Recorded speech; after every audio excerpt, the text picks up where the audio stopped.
افغان حکام کا دعویٰ ہے کہ پاکستان نے ایک مرتبہ پھر افغانستان کی سرحد کے اندر فضائی کارروائی کی ہے۔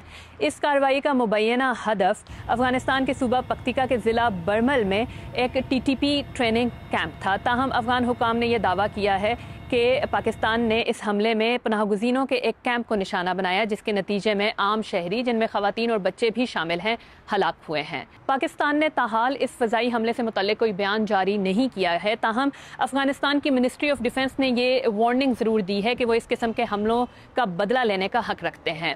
پکتیکا پاکستان اور افغانستان کو تقسیم کرتی ڈیورنڈ لائن کے ساتھ واقع ہے اور یہ پاکستان کے 3 اضلاع کے ساتھ متصل ہے، جن میں بلوچستان کا ضلع یوب اور خیبر پختونخوا کے 2 اضلاع جنوبی وزیرستان اور شمالی وزیرستان شامل ہیں۔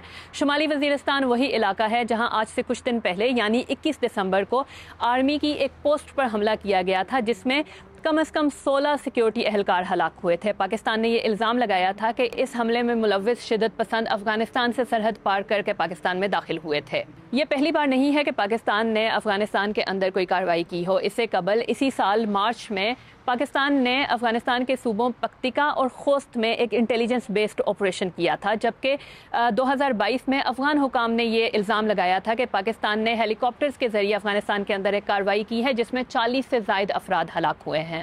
پاکستان ماضی میں بھی یہ الزام لگاتا رہا ہے کہ TTP کے افغانستان میں ٹھکانے ہیں اور یہ کہ TTP افغانستان کی سرزمین کو پاکستان میں حملوں کے لیے استعمال کر رہی ہے، لیکن کابل میں طالبان کی حکومت ان الزامات کی تردید کرتی رہی ہے۔